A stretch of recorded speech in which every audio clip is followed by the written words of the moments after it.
Just before I went off on my Coaster Breaks trip, I made a video saying what I was most looking forward to on the trip to see if it would like disappoint or overachieve, and I'm finally going to go back and review what I said then and see how it actually turned out when I was on the trip.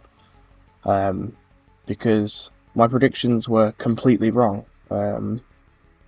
It did not go anywhere near what I thought it would, and a lot of the coasters were very disappointing. So I am just gonna point it out there. This will be quite a negative video. Okay, but first, Helix was nowhere near as bad as I expected. It wasn't great still, and I feel that the layout could have been a lot better, and that the elements do not hit, the airtime does not hit. But Helix was not a bottom tier coaster like I thought it would be. There's quite a lot of the ride that I quite liked. However, it still has the same issue that all Macs have. It is rattly, it lacks airtime, and the launches are absolutely abysmal. Now, the launch on this was very, very good. But that's kind of where the good stops, I guess? The elements didn't give any airtime. It was incredibly uncomfortable, actually. I smacked my neck side to side on the Gertschauer restraint, which is not something that usually happens on Gertschauers. The layout itself is actually a lot more creative than I thought it was going to be, and it is quite cool. It's very untraditional for them. But the ride just wasn't as good as I expected in any way, shape or form, unfortunately. Still worth riding though. This ride did not open the entire day I was at Groenland. It just didn't open. It tested loads towards the evening, but it didn't open until the very next day, unfortunately. So I will actually use this time to appreciate a different ride at Groenland. Twister, the wooden coaster at Groenland, is insanely good. It's fantastic. The airtime on it, it's designed so poorly that every element just absolutely launches you out your seat.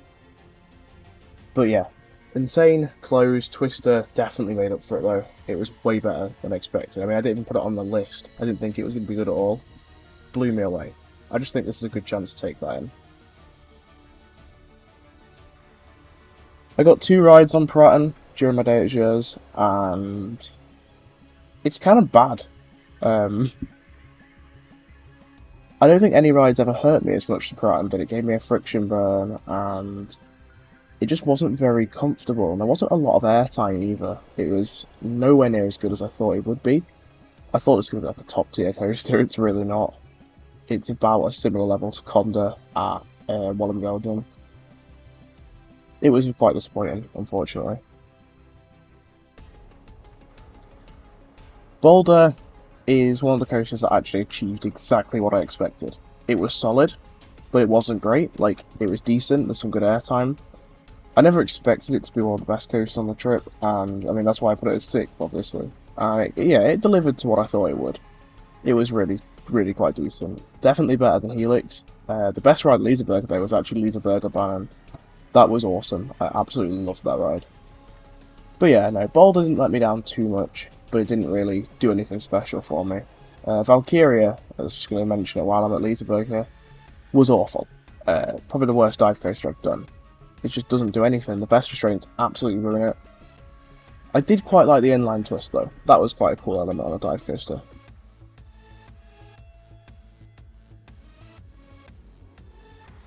This ride is awful. It does nothing. No airtime. It's just completely smooth.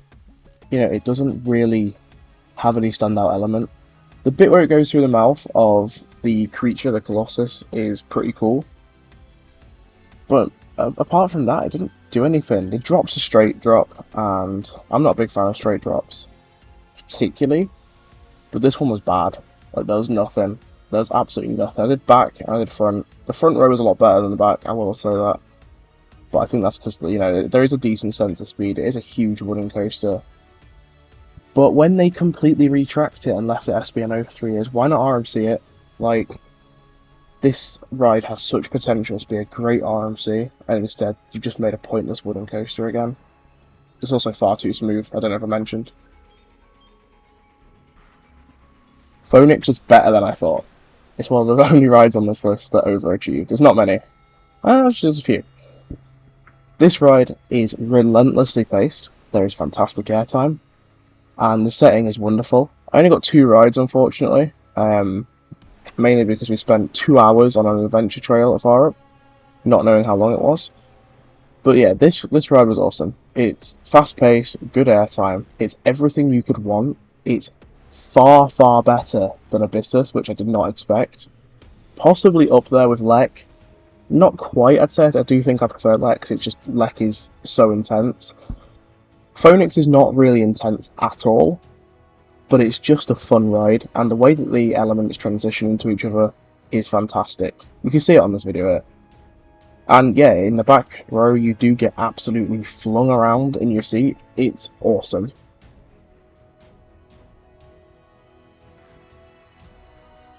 This ride is incredible. It's a top 10 ride. I did not expect it, but it is the ultimate combination of an intense thrill ride with fantastic theming. The spoiler was ridiculously insane. I did not, honestly, I couldn't have guessed it. I'm not going to obviously spoil it here. If you know, you know. What it does in that tower is insane. You know, I did not expect it. You could have given me 100 guesses. I never would have got that. But other than that, there is some fantastic airtime, and the ride is just so intense, and there's one transition that genuinely feels like it just wants to kill you, and that's all I can say about it. It is the most ridiculous transition I've ever seen in a ride, especially towards the back. It completely throws you, and also the fact that the drop was twisted. I never knew it was. I thought it was a beyond vertical drop. It's not. It's like a vertical drop into a twist, similar to Conda, but it does it so much better, especially in the back. The whip on it feels like you're actually getting thrown out of the ride, and I loved it. I'm not even apologising. Carnon is possibly a top 5 coaster in the world. Wildfire is the worst paced RMC on the planet, unfortunately. This ride is really cool. The drop is definitely one of the best of the RMC coasters, but the pacing was awful. I think I got 8 rides on it. It just doesn't keep its speed very well. The elements are almost too big, and it slows down so much. It wasn't great. The layout is cool, and if it had more speed, then definitely this ride would be top class, but a little bit disappointing, to be honest. Which does seem to be a theme of RMC, to be fair. I don't think RMC are as good as people make out. But Wildfire was definitely cool. The setting of it was awesome. Like, being in the zoo and, you know, there's not much else around it. It was definitely a very, like, nice setting. But the ride experience just didn't deliver to the level it should. It's definitely the worst RMC in Europe. Tiger exceeded my expectations by a mile. It is so much better than I thought it would be, which is incredible considering I thought it was going to be the best coaster on the trip, and it was even better than I thought. It's fantastic. The whole park, actually, Linnanmakki, was really, really nice. One of my favourite parks I've been to, and I'm definitely going to have to get back over there. It is, obviously Helsinki is quite common for layovers and stuff, so if I've got to go to, like, Helsinki on the way to China or something, then definitely get back on Tiger. It is a little bit expensive for the park, but it all goes to charity, so, you know, it's pretty good. Overall, the trip was not as good as expected, but that was also partly down to the group and stuff not being as good as my first group I went with. But no, the coasters were a little bit disappointing, but some of them were very, very solid. And thank you for watching, and I'll see you guys in the next video. This was a very quick video to make, but enjoy my mind being blown on Tiger.